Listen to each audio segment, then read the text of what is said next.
Hello student, आज हम लोग क्लास 12 का मैथ चैप्टर 3 मैट्रिसेस एक्सरसाइज 3.3 का आज हम लोग इंट्रोडक्शन देखेंगे। चलिए देखते हैं हम लोग आज इंट्रोडक्शन में हम लोग क्या क्या पढ़ना है। सबसे पहले हम लोग देखेंगे ट्रांसपोज ऑफ मैट्रिक्स। क्या देखना है हम लोग को?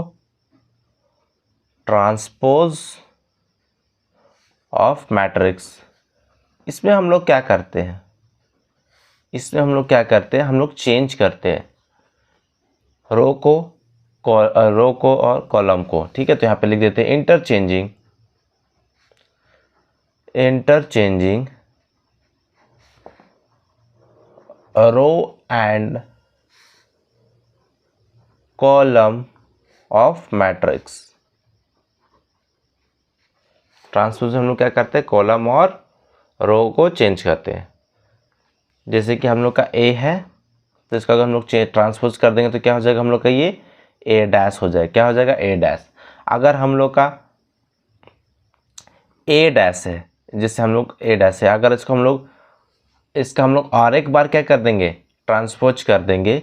ये ट्रांसपोज था पहले से, इसका और एक बार हम लोग क्या करेंगे? ट्रांसपोज कर देंगे तो क्या हो जाएगा? हम लोग का ये ए के इक्वल आ जाएगा। फिर दोबारा से जो मैट्रिक्स था शुरू में वही मैट्रिक्स आ जाएगा। मान लीजिए शुरू में ए मैट्रिक्स था, फिर हम लोगों ने इसको क्या क्या ट्रांसपोज किया।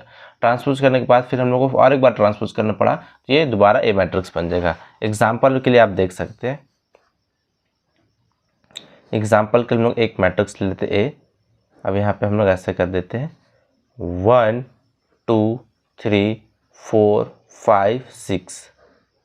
अब इसका हम लोग ट्रांसपोज करेंगे, ए डैश करेंगे तो क्या हो जाएगा? ये ध्यान से देखेंगे, जो क्या हम लोग का जो कॉलम है वो रो बन जाएगा। यानी कि फर्स्ट कॉलम फर्स्ट रो बन जाएगा, सेकंड कॉलम सेकंड रो बन जाएगा। फिर से समझिए, फर्स्ट कॉलम फर्स्ट रो बन जाएगा, सेकंड कॉलम सेकंड रो। फिर से बता रहा हूं मैं, ध्यान से देखिए, बहुत स्टूडेंट इसमें कंफ्यूज हो जाते हैं। फर्स्ट कॉलम फर्स्ट रो बन जाएगा, सेकंड कॉलम सेकंड रो बन जाएगा। अब इसके कुछ प्रॉपर्टीज है, उसको भी देख लेते हैं हम लोग।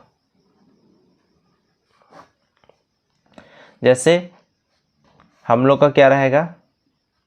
फर्स्ट प्रॉपर्टी क्या है कि हम लोग का अगर ए डैश इसका होल डैश ही किसके इक्वल होगा? ए के। ठीक है। सेकंड प्रॉपर्टी हम लोग का क्या है कि अगर के ए का इसका होल पूरा का क्या रहे? डैश रहे, तो हम लोग इसको कैसे लिख सकते हैं? के और फिर ए डैश, इस तरीके से हम लोग इसको लिख सकते हैं। अब यहाँ पे देखिए थर्ड में हम लोग का क्या है? अगर हम लोग का a प्लस बी इसका क्या है? होल में डैश है, तो हम लोग इसको कैसे लिखेंगे? a dash plus B dash, हम लोग इसको ऐसा कर सकते हैं। अगर हम लोग का a इंटू बी इसका डैश है, तो हम लोग क्या करेंगे? b dash a dash.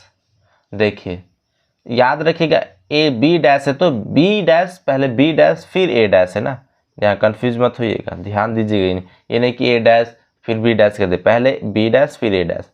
आप देखिए कुछ टॉपिक और है जो हम लोग को पढ़ना है इसमें। क्या हम लोग का सिमेट्रिक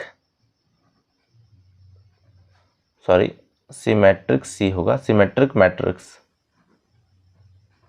ये क्या होता है? जब हम लोग का ए इक्वल आएगा किसके? ए डैश के। याद रखिए, जब हम लोग का ए इक्वल आएगा किसके? ए डैश के। और एक टॉपिक हम लोग को पढ़ना क्या है? Skew symmetric matrix.